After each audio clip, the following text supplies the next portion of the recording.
What's up, guys? Welcome back to another episode of From the Tips. In today's video, it's going to be part 3 of the Shape Your Shot series. So we're on the golf course now. I'm going to take you guys through some shots and some course management skills that I've kind of acquired over the past couple years. So guys, there's really 3 things you have to consider when trying to think of what shot to hit. So first of all, you have to consider what shot do you feel uncomfortable hitting at that moment. So when you're warming up on the range, what shot were you not able to perform on the range?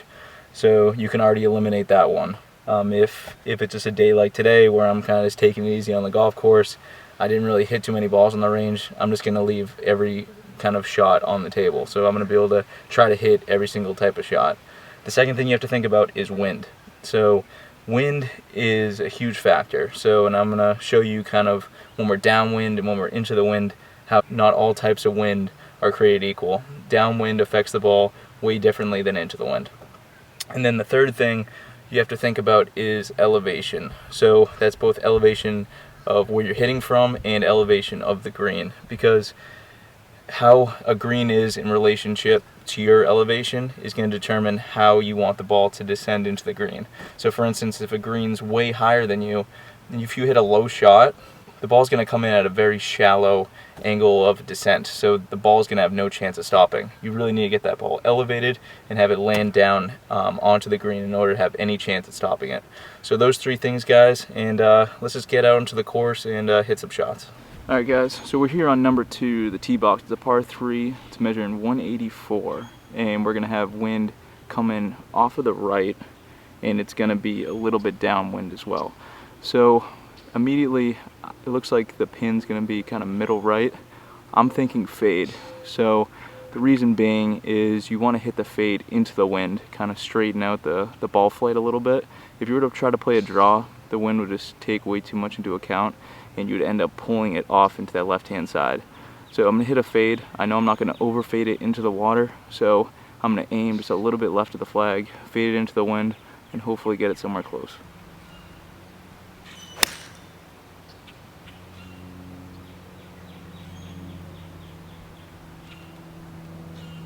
Alright guys, so did exactly what I said. Started the ball a little bit left of the flag and then faded it into the wind. So there's only about, I would think, like 7 or 8 mile an hour winds today. So not a huge factor. So the ball still faded a little bit right of the flag, but that is a lot better miss than if I were to get a draw high in the air and have the wind just take it left. So I'm still have a putt at it, and let's see if we can make our birdie.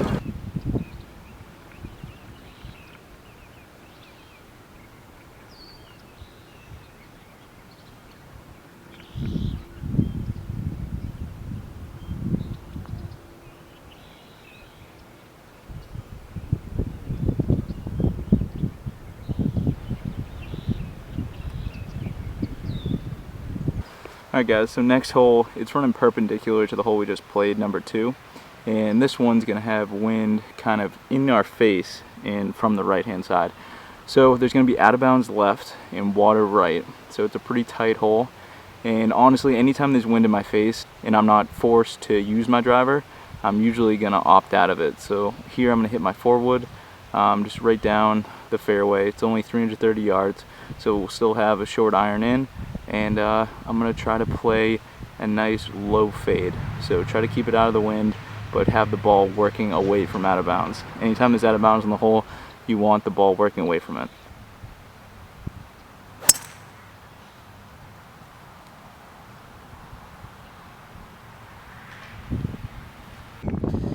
Alright guys, so hit that one a little bit chunky, but we took that into account when considering our shot. So I could have always hit my 3-iron there, or even a 4-iron, just because the hole really wasn't that long.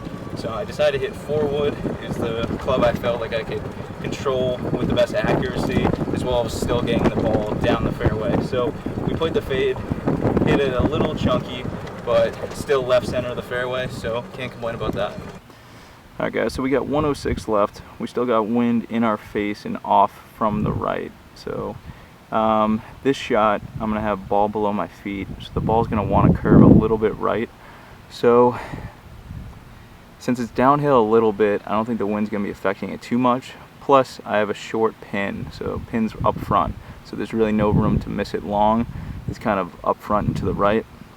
So I'm going to hit my 50-degree wedge, which is kind of my normal 110 club.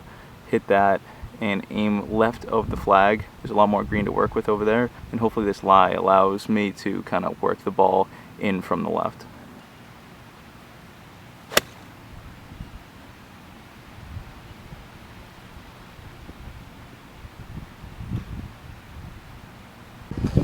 Alright guys, so probably not aiming far enough left there, but I had the right idea. So with anytime you have ball below your feet, the ball is going to want to move in the direction of the slope. So if ball's below your feet for a righty, it's going to want to move right, and then if ball's above your feet, it's going to want to go left.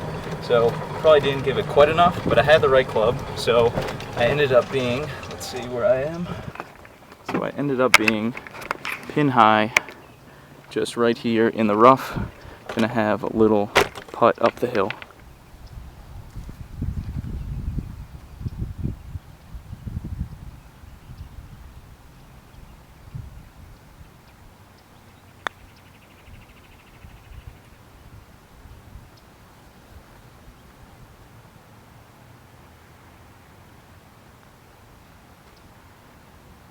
So like I said, obviously that shot right there wasn't ideal. It wasn't necessarily what I was looking for. I was lucky that there was fringe over there on the right, so I was able to putt that ball, but typically you don't want to be short-siding yourself. So guys, always err on the side of the green that has the most green to work with. I mean, obviously that's easier said than done, but that's kind of the rule of thumb you want to follow. The less times you short side yourself, the more often you're going to be able to get up and down, and that's just the key to getting lower scores. Alright guys, so here we have another par 4, and it's in the same direction as the last one. So we're going to have a little wind in our face and to the right hand side. So it might get a little bit boring, but we're going to have to play another fade.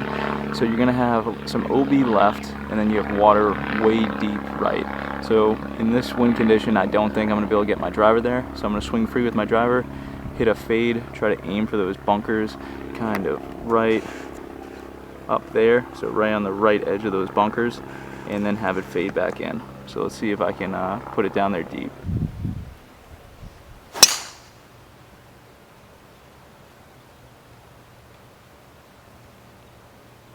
Alright guys, so hit that one pretty well.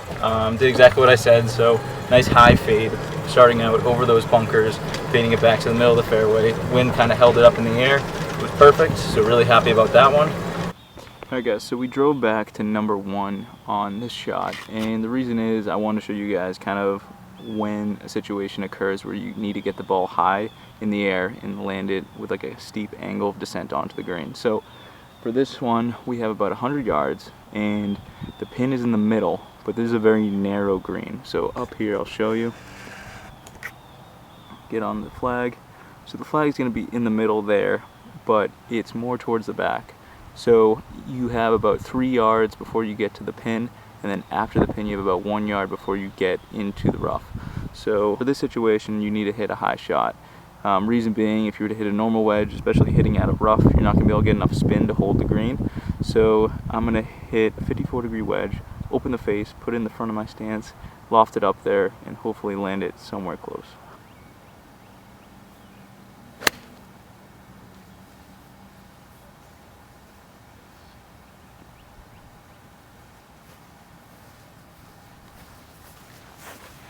Alright guys, so I ended up driving back to the same hill on number 3 that I was on the opposite side. So before I had ball below my feet, and now I'm going to have ball above my feet, just for argument's sake. So when ball's above your feet, I know the ball's going to be curving from right to left. So I'm going to have the same distance I had before, so about 105 yards. I'm going to hit my, let's see, I'm going to hit my 54-degree wedge and aim pretty much right at the flag, and hopefully the ball comes back to the left and I end up right in the middle of the green. Alright, so I'm going to move the ball just so it's a little bit more drastic of a curve. Right now it's actually kind of flat.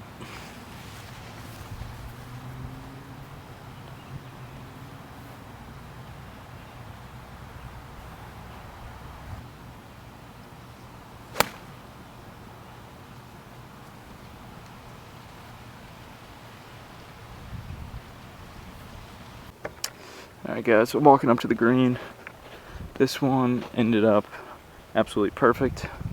Definitely had the right number. Now I'm going to have about 7 feet left for our putt.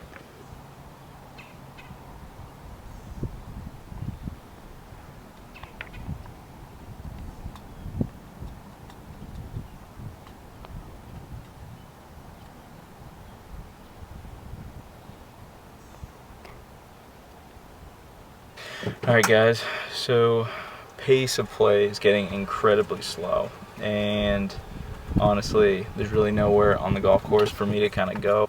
So what I'm going to do is, instead of finishing off this video over the next couple days, what I'm going to do is I'm going to be just doing more course management stuff when I'm on the golf course. So I'm going to kind of walk you guys through more shots when I'm actually playing. So from here on out, when I'm playing 18 holes or I'm doing any sort of course vlog, I'm going to walk you guys through kind of how to shape your shot, whether it be like around a tree or something like that.